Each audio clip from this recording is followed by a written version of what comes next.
Hey y'all, welcome back to Spirited Outdoors. I've just been hatching a few babies along. The first round, my mule trains are not hatching at all. I think the rooster I must have in there must not be, oh, Mr. Preacher, y'all know, he must not be no count. But anyway, the first round didn't hatch any of the eggs. I checked them, candled them where you shine a flashlight to the bottom of them. They did not try to develop at all, so I don't really know what went wrong.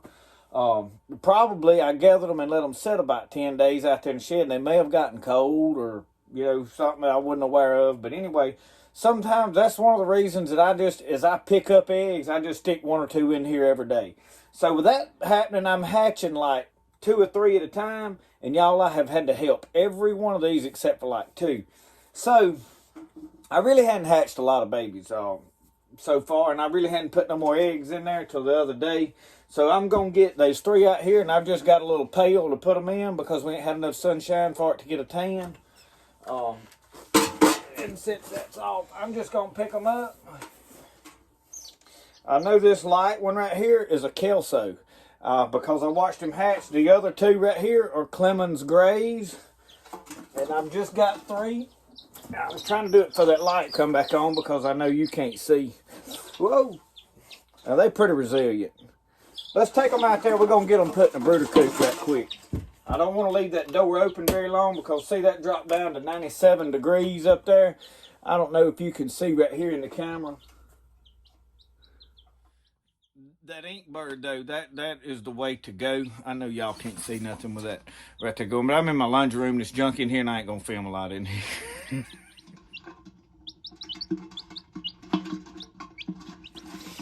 As these hatch, y'all, I try to hurry and get on down here. And I don't have the tripod or anything set up, so what I do, and I hope y'all can, I know I'm fumbling around with the camera. And I got a spraddle-legged chicken in here. I need to do some. So what I do, let me get these little guys. I see there's a spider running around there. Somebody will eat him, I'm sure. No, he's coming back out with me.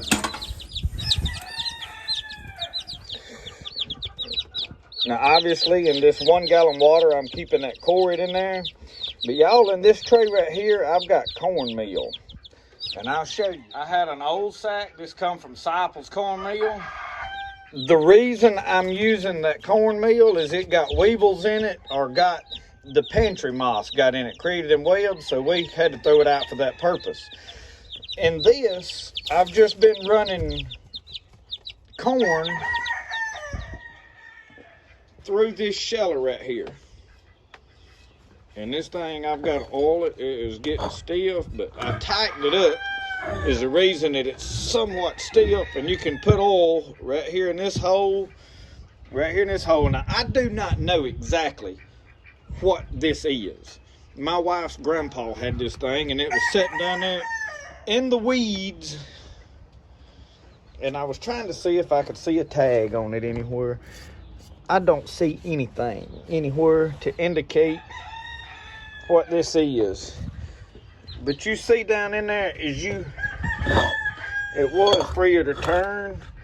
The reason it's not as free to turn is I tightened this bolt and this bolt to squeeze that together and make it grind finer. And I just dropped that chops. Y'all, I'm buying chops. That's what I'm feeding my chickens. And now I'm mixing it with dog food. High protein dog food. And I have had the best luck of anything that I have mixed up to feed. That has worked the best. But I'm grinding that in there. And I'm not going to leave this open very long. And I'm putting it in there. But it's still a little bit coarse. So this cornmeal is providing them with something they can eat a lot better. And we don't have a lot of babies, y'all. I promise you I'm not going to hatch no pile of chickens because for the big reason it's costing too much to feed them as a hobby.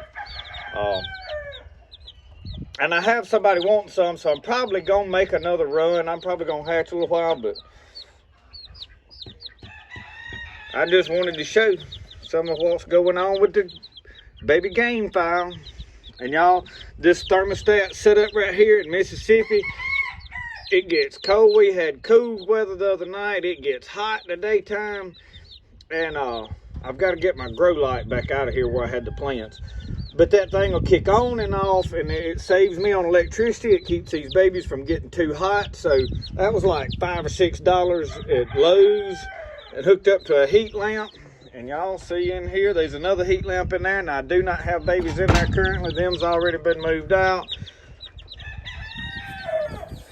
But anyway, let me get this shut down. I just wanted to do a quick video, y'all, of my gamefowl. I know I got a lot of gamefowl people that want to see videos. I tell you what I am going to do before I close this out. I want to take you and walk down here and show you. It's kind of slacked off raining for a few minutes. I had told y'all that I was going to move some birds around, and we still getting eggs. I finally got them. They was eating their eggs, and I put a golf ball in there. Seems to be helping. I'm fixing to gather these eggs up, take them right on them, put them in the incubator. But I'm going to walk down through here and show you where I moved these birds down through here. Down through here, I made this trail. And see, I put these have been here about 2 weeks. And look, it rained and they done made a mud hole. So I'm probably finna have to go back to moving them more regular to keep straw and stuff under there to keep them out of this mud. But it's been raining this morning. But I moved these down here. That's one of the two. That's he's out of that mixed pen. I have no idea what he is. I know he's got a half Mac Ray Daddy. And then that furthest one back there, he was in that upper pen. I brought them down here. And then that's the old hatch. He's half hatch, half green leg hatch, and half kelso. He's missing a spur. That's why it's easy for me to identify him. This guy here, he is the kelso that I have left as far as a backup kelso rooster. But I do notice that he's got something going on with his shoulder. And that's why he has stayed around here. That guy right there, y'all, has fought off a possum attack, a raccoon attack, and a fox attack that tore into his cage over yonder. It could have been a fox twice. I caught the possum that was up there. I never did catch a raccoon, but the tracks indicated it was raccoon. I know a fox got in there one time, so it could have been a fox twice. And then that's one of the last blue-legged mule trains that I have got. And I'm probably fixing to put him up there and take Preacher and bring Preacher down here, because my mule trains are not hatching, and I think the rooster may not be no good. That's something you just have to, and I noticed that his tail feathers, see, they got some whiting on the tips down there. And y'all, I had to bring this speckled hen down here. This is just where the flat place I had to, because she kept starting an egg-eating episode, and I have been getting very few eggs out of the pen that I just get my eggs to eat out of. So I brought her down here somewhat as punishment to get her out of there, away from everybody. She is instigating. But anyway, just want to do a quick, short gamefowl video, show y'all a little bit of what's going on. I know I got a lot of gamefowl people that like to see videos, and I hadn't really done a lot of gamefowl videos, so I'm going to throw some in. I really had plans of planting this morning. Rain kind of thwarted that.